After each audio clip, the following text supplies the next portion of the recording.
2024년을 시작하면서 나름대로 꿈이 있었고 나름대로 목표들이 다 있었지요. 근데 어때요? 여러분이 꿈꿨던 것들, 여러분이 목표한 것들 다 이루었습니까? 2024년도를 시작하면서 올해 내가 꿈꾸는 거, 내가 목표하는 거 나는 반드시 이룰 수 있어, 그런 자신감이 있었습니까? 사실 꿈을 꾸지만 원하는 것은 있지만 우리가 자신감을 갖기는 쉽지는 않아요. 왜냐하면 우리가 원하는 꿈, 우리가 원하는 목표가 내 힘만 갖고 되지는 않기 때문에 그래요. 지금 경제가 어렵다 그러잖아요. 기업이 아무리 열심히 한다 할지라도 이 나라가 평안해야 되고 또 전반적인 것들이 받쳐줘야지 해외 수출도 잘 되고 또 해외에서 관광객들도 많이 들어오고 그러지, 나 혼자 잘해서는 안 된다고. 지금 어려운 그런 시국이다 보니까 오늘 원달러 환율이 1480까지 이렇게 갔다 그러더라고요. 그러니까는 여러 가지 이제 불안한 요소들이 있으니까 우리나라 돈이 점점점 가치가 떨어지는 거고 외국 가치가 더 올라가게 되는 거죠. 우리가 상황이 좋으면 우리나라 원화 가치가 굉장히 높아지는 거예요. 언제 한번 1대1로 1원이 우리가 1000원이 1달러? 그죠? 하여튼 좀 가격이 같았으면 좋겠어. 언제 그런 꿈을 우리가 한번 이룰 수 있을까? 우리나라하고 미국 달러하고 같이 가는, 그랬으면 참 좋겠다. 그런 꿈을 한번 꿔보는데 쉽지는 않을 것 같아. 그래도 또 그런 꿈을 우리가 한번 꿀 수가 있는 거죠. 그러니까 이게 내가 원하는 것을 얻는데 나 혼자 잘해갖고는 안 된다. 또 나 혼자 이룰 수 있는 게 아니라고. 나라가 도와줘야 되고 또 주변 정세가 좋아져야 되고 또 미국의 트럼프 대통령이 또 당선되고 나니까 우리나라가 경제가 더 어려워질 거다, 이런 또 전망을 또 하게 되잖아요. 그러니까 우리나라 문제인데 우리나라 문제만은 아니에요. 미국의 대통령이 누구 되느냐 이거 중요한 거고, 저 러시아하고 우크라이나 전쟁이 언제 종식되느냐 이것도 중요한 거고, 또 유럽이 어떻게 되느냐, 이게 전 세계하고 우리하고 다 이제는 연결이 다 되기 때문에 나 혼자만 잘해서는 안 된다, 이런 것을 우리가 잘 알게 되는 거죠. 그렇기 때문에 성경은 너의 길을 하나님께 맡기라 그런 거예요. 왜요? 하나님은 내 꿈을, 내 목표를 능히 이루어 주실 수 있는 분이기 때문에 그렇죠. 그러니까 하나님께 맡기는 삶을 살아야 된다, 이렇게 우리에게 권면하고 있는 거죠. 우리가 이 세상 살면서 나를 지켜보시는 하나님, 그리고 언제나 나와 함께 하시는 하나님, 이거 잊으면 안 된다. 내 눈에 보이지 않는다 할지라도 하나님은 언제나 나와 함께 하신다. 내가 지금 힘들고 내가 지금 어렵고 내가 여러 가지 고통의 눈물의 순간에 내가 닥쳐 있다 할지라도 하나님은 그 순간에도 나와 함께 하신다. 그 순간에도 나를 도우신다. 이거 잊지 말아야 된다. 성경 그렇게 이야기하고 있지요. 그래서 우리 성도들은 눈앞에 펼쳐진 삶이 아니라 어떤 상황, 어떤 삶 속에서도 하나님을 바라보는 것, 그게 바로 참된 신앙인의 모습이다, 그런 거죠. 왜 그래요? 1절 말씀 우리 다시 한번 읽어보겠습니다. 1절이요, 시작. 마음의 경영은 사람에게 있어도 말의 응답은 여호와께로부터 나오느니라.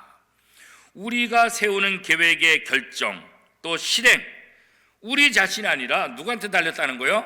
하나님께 달려있다. 그렇기 때문에 우리가 하나님을 바라봐야 된다, 그런 거예요. 이 모든 걸음을 인도하시는 분은 누구라고요? 하나님이시다 그러죠. 자, 9절 말씀 우리 같이 한번 읽어보겠습니다. 잠언 16장 9절 시작. 사람이 마음으로 자기의 길을 계획할지라도 그의 걸음을 인도하시는 이는 여호와시니라. 그죠? 내가 계획하고 내가 꿈꾸고 내가 그랬는데 결국 그 모든 것들을 인도하시는 분은 누구요? 하나님이시다. 그러니까 우리의 꿈을 이루기 위해서 가장 중요한 것은 그 꿈을 이루어 주시는, 이룰 수 있는 힘을 가지신 하나님을 바라보는 것, 그게 바로 우리에게 가장 중요한 것이다, 이렇게 얘기하는 거죠. 그리고 우리가 믿는 하나님은 어떤 분이세요? 실수가 없으신 분, 완벽하신 분. 그죠? 우리는 늘 실수하잖아요. 우리는 늘 허점이 있잖아요. 그죠? 늘 부족한 점이 많이 있잖아요. 그죠? 그런데 하나님은 실수가 없어. 하나님은 완벽하신 분. 그래서 우리가 계획하고 우리가 뭘 하는 것 같아도 우리의 부족함을 누가 채우냐? 완벽하신 하나님, 실수가 없으신 하나님. 그분이 우리의 길을 인도하실 때 우리가 완전해지고 우리가 실수하지 않고, 그렇잖아요. 우리가 어리석어서 잘못하는 것들도 그렇잖아요. 예전에 제가 이게 붓글씨 배울 때 글씨를 좀 이렇게 잘못 쓰면은 선생님이 제 손을 딱 잡고 그 글씨를 이렇게 좀 고쳐줘요. 그러면은 글씨가 살아나는 거예요. 글씨가 살아나. 내가 실수했는데 이 선생님이 조금만 이렇게 붓을 갖다 대면 이 글씨가 살아나. 우리 인생이 그런 거예요. 우리가 실수하고 아이고 잘못됐다, 이거 큰일 났다, 그럴 때 하나님이 내 손을 잡고 하나님이 나와 함께 하시면 그 실수한 게, 그 부족한 것들이 순간적으로 사라져. 그리고 더 아름다워지고 그리고 좋은 결과를 얻게 된다, 그런 거죠. 자, 2절 말씀 우리 같이 한번 읽어보겠습니다. 잠언 16장 2절 말씀 한 목소리를 같이 읽겠습니다. 시작. 사람의 행위가 자기 보기에는 모두 깨끗하여도 여호와는 심령을 감찰하시느니라, 그런 거죠. 내가 볼 땐 깨끗하고 내가 볼 땐 대단한 것 같지만 하나님이 보면 달라. 우리는 외모를 판단하고 외모를 보지만 하나님은 어떤 분이라고 했어요? 중심을 보십니다. 우리 속사람. 내가 말하면 다른 사람들은 내가 하는 말을 들어요, 그죠? 이 속에 무슨 생각과 하고 말을 하는지 이거 모를 수가 있어요. 어설프면 다 들통나긴 하지만, 그죠? 그러니까 거짓말 잘못하는 사람들이 거짓말하면 다 드러나잖아요. 왠지 너 거짓말이지, 이거 다 드러나잖아요, 그죠? 근데 진짜 연기 잘하는 사람은 이 속에 있는 거가 180도 다르게 얘기하면서도 진짜처럼 얘기해. 그러면 어떻게 해요? 몰라요, 사람들이. 겉으로 말하는 거 그것만 믿잖아요. 그런데 하나님한테는 안 통한다. 왜요? 하나님 우리 중심을 아시니까. 하나님 우리 중심을 아시니까. 그래서 우리가 완벽하신 하나님, 그죠? 모든 것들을 감찰하신 하나님, 그분께 내 모든 것들을 맡기는 것이 얼마나 중요한지 우리가 너무나 잘 아는 거죠. 하나님께 맡기면 하나님의 선하신 목적대로, 그죠? 하나님의 완전한 모습으로 우리를 이끌어 주시니까, 그렇죠? 우리의 삶이 더 행복해지고 우리가 더 평안해지게 되고 우리가 더 좋은 결과를 얻을 수 있게 된다, 그런 거죠. 하나님이 우리 일에 개입하시면 하나님의 선하신 목적뿐만 아니라 언제나 더 좋은 결과를, 더 분명한 목적을 가시고 우리를 도우신다. 자, 4절 말씀 같이 한번 읽어보겠습니다. 시작. 여호와께서 온갖 것을 그 쓰임에 적당하게 지으셨나니 악인도 악한 날에 적당하게 하셨느니라, 그죠? 온갖 것을 그 쓰임에 적당하게 지으셨어요. 누가요? 하나님이. 비록 지금 내가 하나님의 계획을 다 이해할 수 없다 할지라도 하나님의 뜻을 따르고 하나님을 의지하고 간다고 한다면 하나님의 계획하신 그 아름다운 그 결과들을 우리가 보게 될 것이다. 하나님께서 나를 향한 계획, 그게 진짜 최고예요. 내가 나를 위한 계획은 언제나 무너질 수밖에 없고 언제나 부족할 수밖에 없어. 그러나 하나님의 계획은 조금도 흔들림이 없어요. 조금도 문제가 없다는 거예요. 하나님의 계획이 최고의 계획이다. 하나님의 생각이 최고의 생각이다. 하나님의 도우심이 최고의 힘이다, 그런 거죠. 그렇기 때문에 우리는 하나님 앞에 겸손해야 돼.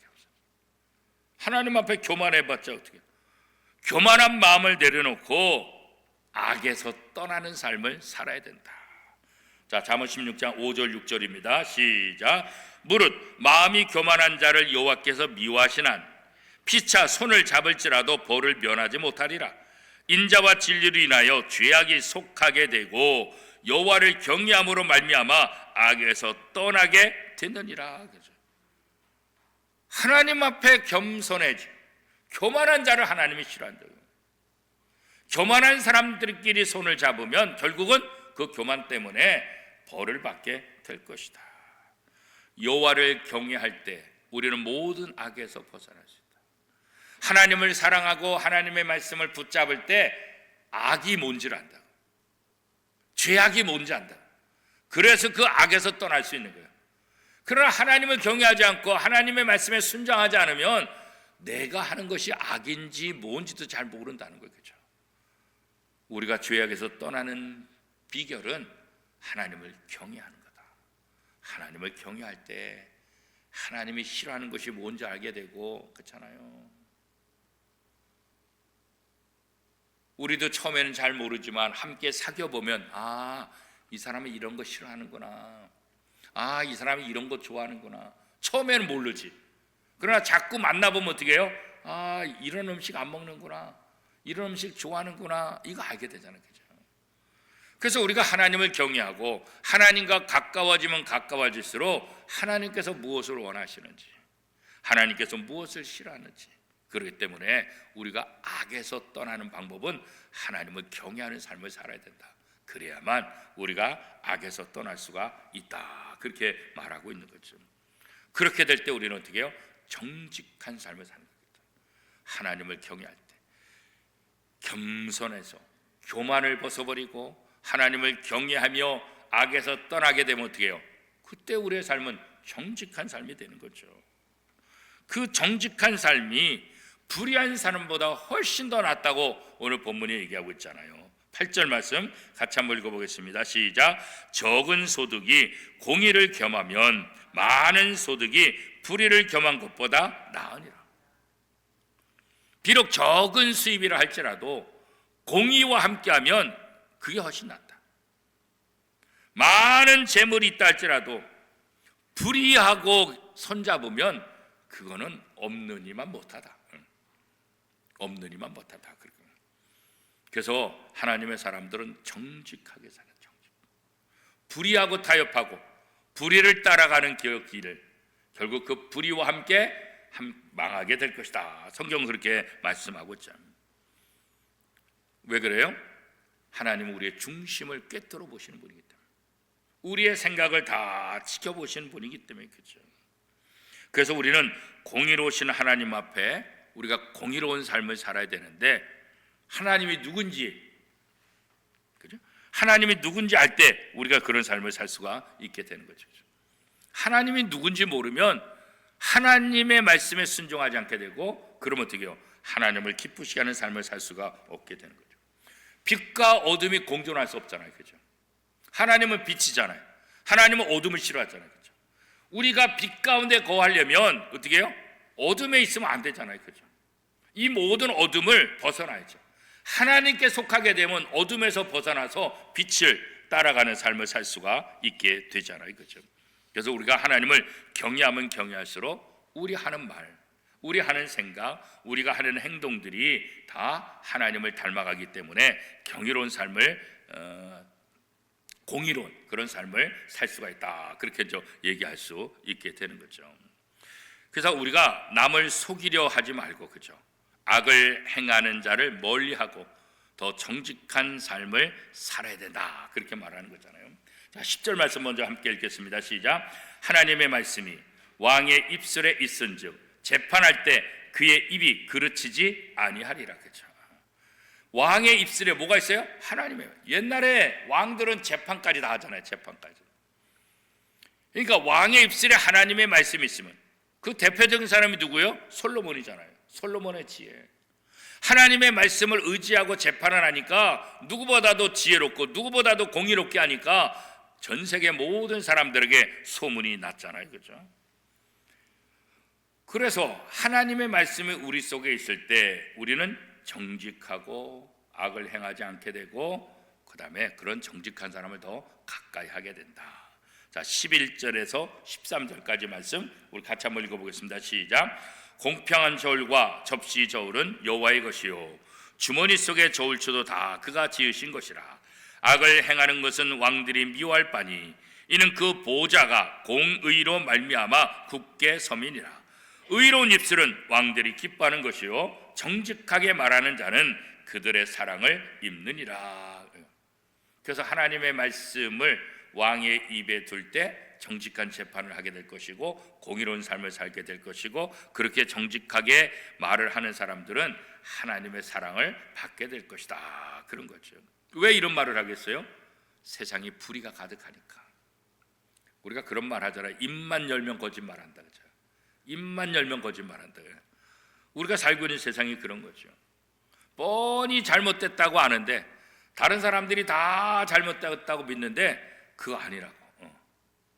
그런 게 아니라고. 입만 열면 거짓말하는 사람들이 우리가 사는 세상에 참 많잖아요. 그리고 또 그런 것을 믿는 사람들도 많잖아요.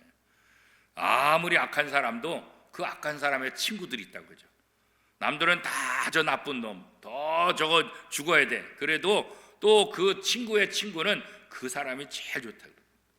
저도 이렇게 여러 가지 사람들을 이제 많이 만나다 보면 A라는 사람이 있는데 한쪽에서는 이 사람이 너무너무 좋다 그래요. 저한테 와서 그 사람 진짜 좋다고, 너무 좋다고.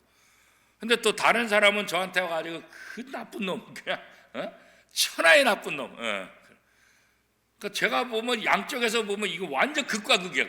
나는 뭐를 믿어야 돼, 그죠? 나쁘다는 말을 믿어야 돼요, 좋다는 말을 또 믿어야 돼. 그러니까 아무리 나빠도 그 친구가 있어요. 도둑놈도 그 친구가 있다고. 좋아하는 사람이. 그러니까 사람들은 무슨 생각을 하는 거예요? 내 말에 동조해주는 그 말만 믿는 거예요. 그러니까 잘못된 판단을 하고 잘못된 생각을 했다 하는 것을 인정하지 않아요. 왜? 내 친구가 내 말이 맞대는데? 내 친구가 나하고 똑같이 생각하는데? 예. 그러니까 얼마나 많은 사람들이 말을 하냐 이게 상관이 없어요. 내 말과 똑같이 하는 사람이 있다는 것, 이것 때문에 내가 힘을 얻고 내 주장이 틀리지 않았다고 그렇게 이제 주장하는 경우들이 참 많죠. 우리가 어렸을 때부터 학교 다닐 때도 다 그렇잖아요. 친구들을 만나고 직장 생활하고 하다못해 교회에서조차도 그렇잖아요. 교회에서조차도 다 틀렸다고 말하는데 끝까지 자기가 옳다고 주장하는 그런 사람들이 있잖아요. 그렇죠? 하나님을 믿는 사람들은 그래서 자기 판단을 해서는 안 된다. 그렇죠? 자기 생각과 자기 판단이 아니라 언제나 하나님이 뭐라고 말씀하시는가. 그래서 왕의 입술에 뭐가 필요하다고요? 하나님의 말씀이 필요하다고. 왕은 중요한 역할을 하잖아요. 그 다음에 이 구약시대 왕은 뭐까지 했다고요? 재판까지.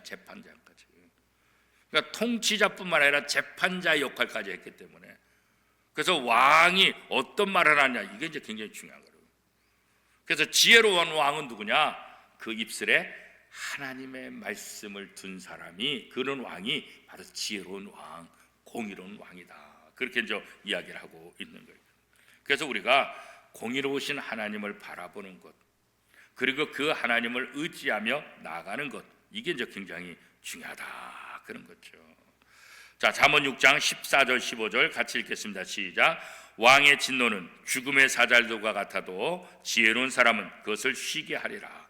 왕의 희색은 생명을 뜻하나니 그의 은택이 늦은 비를 내리는 구름과 같으리라. 그런 거죠. 공의로우신 하나님, 그 하나님을 바라보게 되면 우리가 공의롭게 살게 될 것이고 늦은 비, 그죠? 늦은 비의 은택을 우리가 누리며 살게 될 것이다. 그렇게 좀 말씀하고 있는 거죠. 그래서 우리는 하나님 앞에서 나를 낮추고 겸손한 삶을 살아야 된다. 왜냐하면 내 목표와 내 목적, 내 꿈을 이루시는 분은 누구라고요? 하나님이십니다. 내가 아무리 발버둥 치고 내가 아무리 노력한다 할지라도 내가 이룰 수 있는 건 아니다. 모든 것은 하나님의 손에 있다. 그러니까 하나님 앞에 겸손하고 교만을 벗어버리고 낮아지는 삶을 사는 것, 그죠? 지혜를 금은보다 더 사모할지라도 교만한 상태에서는 결코 얻을 수가 없다. 그렇게 말하죠. 자, 16절 17절 말씀 같이 한번 읽어보겠습니다. 시작. 지혜를 얻는 것이 금을 얻는 것보다 얼마나 나은고 명철을 얻는 것이 을을 얻는 것보다 더욱 나으니라. 악을 떠나는 것은 정직한 사람의 대로이니 자기의 길을 지키는 자는 자기의 영혼을 보존하느니라. 그렇죠. 그래서 지혜를 얻는 것이 금을 얻는 것보다도, 은을 얻는 것보다도 지혜를 얻는 것이 훨씬 더 좋다. 그렇게 말. 악을 떠나는 것, 그것이 바로 정직한 사람의 대로다, 그렇게 말하고 있죠. 겸손한 자. 하나님은 그 지혜 있는 자가 누구냐? 하나님 앞에 겸손한 자. 자기를 내려놓고 하나님의 뜻, 하나님의 길에 순종하며 나아가는 사람, 그 사람이 바로 가장 지혜로운 사람이다, 그런 거죠. 아우구스티누스가 410년경에 알렉산드리아 주교 디오스코로스에게 보낸 편지에서 이런 말을 했어요. 진리를 위한 길의 처음은 겸손이고, 두 번째도 겸손이며, 세 번째도 겸손이다, 그랬어요. 진리를 위한 길, 진리를 내가 얻는 그 길, 첫 번째도 겸손, 두 번째도 겸손, 세 번째도 겸손이다. 겸손이 앞서가고 겸손이 함께 가고 겸손을 따라가지 않는다고 한다면 우리는 교만에 빠지게 될 것이고 결국 멸망하게 될 것이다. 그래서 오늘 잠언 16장 18절은 어떻게 말하고 있어요? 18절 말씀 같이 읽겠습니다. 시작. 교만은 패망의 선봉이요 거만한 마음은 넘어짐의 앞잡이니라. 그렇죠. 하나님은 교만한 자를 가장 싫어하세요. 그렇죠? 교만은 패망의 선봉, 거만한 마음은 넘어짐의 앞잡이다. 그래서 우리는 날마다 하나님 앞에 엎드려서 겸손한 자세를 갖는 것, 겸손하게 하나님의 도움을 구하는 것, 이거 굉장히 중요하다. 하나님은 그런 겸손한 자들과 함께 하시고 하나님은 그런 겸손한 자들을 통해서 하나님의 일을 꿈꾸고 하나님의 일을 이루어 주신다, 그런 거죠. 자, 19절 말씀 같이 읽겠습니다. 시작. 겸손한 자와 함께하여 마음을 낮추는 것이 교만한 자와 함께하여 탈취물을 나누는 것보다 나으니라. 하나님 앞에서 자신을 낮추는 겸손, 사람들 앞에서 자신을 낮추는 겸손, 이 겸손이 모든 것들을 이길 수 있다, 그런 거예요. 사실 하나님은 사람들의 눈에 잘 안 보이잖아요, 그죠? 하나님이 어디 계셔? 뭐 그런 얘기를 하는 이유가 바로 그런 거잖아요. 하나님이 내 눈에 딱 보이면은 어휴, 하나님 저기 계시네. 그런데 하나님이 안 보이니까, 그러니까 하나님을 따라가지 못하고 하나님의 말씀에 순종하지 못하는 그런 모습들, 그죠? 그러나 신앙인들은 하나님이 보이지 않지만 하나님이 하신 말씀을 믿는 거 아니겠어요? 말씀. 그 말씀을 믿고 그 말씀을 의지하고 나가게 되는 거잖아요, 그죠? 그래서 이 말씀이야말로 보이는 하나님이다, 그런 거죠. 그래서 우리가 믿음이 뭐냐 할 때 하나님과 그의 말씀을 믿는 거다, 그죠? 하나님과 하나님의 말씀을 믿는 거, 이게 믿음이에요. 그러니까 하나님을 믿는다는 것은 하나님의 말씀을 믿는다는 거죠. 하나님의 말씀을 믿는다는 것은 하나님이 계시는 것을 믿는다는 거죠, 그렇죠? 그래서 우리가 하나님의 말씀을 믿는다는 것이 우리에게 얼마나 중요한가 다시 한번 깨닫게 되는 거죠. 우리는 욕심을 따라 꿈과 목표를 세우고 그것을 이루기 위해서 자기의 힘과 자기의 지혜와 자기의 모든 것들을 의지하려고 하잖아요, 그렇죠? 그런데 우리가 알아야 될 것은 그것으로 우리의 꿈과 우리의 모든 목표를 이룰 수 있느냐? 절대로 이룰 수 없다. 나 혼자서 되지 않는다. 이 모든 것들을 이루어 주시는 분은 누구라고요? 하나님이시다. 그래서 오늘 3절 말씀에 너희를 여호와께 맡기라. 그럼 그가 이루어 주신다, 이렇게 말씀하고 있는 거죠. 우리가 신앙생활 한다는 건 뭐겠어요? 하나님께 맡기는 거예요. 내 무거운 짐도 맡기는 거예요. 내 근심도 맡기는 거예요. 내 염려도 맡기는 거예요. 내 소원도 맡기는 거예요. 내 욕심도 맡기는 거예요, 그죠? 하나님께 맡기는 거예요. 그 신앙생활 한다는 것은 하나님께 맡기는 거예요. 하나님께 맡기고 하나님께서 이루어 주실 것을 믿고, 그러면 나는 하나님께 맡기고 아무것도 안 하고 그냥 룰루랄라 하는 거냐? 그렇지 않지. 하나님께 맡겼으니까 나는 어떻게 해요? 최선을 다하는 거지. 하나님께 맡겼으니까 난 아무것도 안 하는 것이 아니라 하나님께 맡겼으니까 하나님이 이루어 주실 줄 믿고 나는 내 꿈과 내가 원하는 것, 그것을 향해서 최선을 다하는 거예요. 최선을 다하지만 내 노력으로 이루어지는 것이 아니라 하나님이 이루어 주신다. 이게 진짜 믿음이라고. 이게 믿음. 그래서 우리가 신앙생활을 한다는 것은 하나님께 모든 것을 맡기는 삶, 그게 참된 신앙. 지난 2024년 동안 우리가 1년 동안 열심히 달려왔잖아요. 그런데 여전히 우리 속에 뭐가요? 하나님께 잘 맡기지 못해요. 왜 맡기지 못할까요? 신뢰하지 못하니까. 신뢰하지. 여러분들도 여러분의 일을 누구한테 맡길 때 누구한테 맡겨요? 신뢰할 수 있는 사람한테 맡기잖아요. 신뢰하지 못하면 어떻게 해요? 못 맡겨. 맡긴다 할지라도 불안해. 그리고 차라리 안 맡기는 게 나아. 그냥 내가 하는 게 낫지. 맡기고 더 불안해하느니. 그렇잖아요. 내가 신뢰해야만 내 모든 것들을 맡긴다는 거죠. 그래서 우리가 하나님께 맡긴다는 것은 하나님을 신뢰해야 돼요. 그래서 우리가 시간마다 하나님께 모든 것을 다 맡기는 그런 훈련을 하는 거예요. 그러기 위해서 하나님이 누군지를 열심히 알아야 돼요. 왕의 입술에 하나님의 말씀이 있을 때 공의로운 재판을 한다 한 것처럼 우리 삶 속에 언제나 하나님의 말씀이 중심이 돼야 돼요. 그래야 우리가 겸손해지고, 그래야 하나님을 신뢰하고, 그래야 하나님께 모든 것들을 맡기고 우리는 누구보다도 평화로운 삶, 누구보다도 근심과 걱정에서 벗어나는 아름다운 삶을 살 수 있고 결국은 어떻게 해요? 승리를 맛보게 될 것이다. 지난 1년 동안 금요기도에 나오시라고 참으로 수고 많으셨어요. 여러분이 했던 그 기도들이 또 오늘 내가 여기까지 도움이 된 것이고, 또 2025년도에도 우리가 하나님을 신뢰하며 하나님 앞에 맡기는 복된 성도들, 복된 삶이 될 수 있기를 축복합니다. 우리 말씀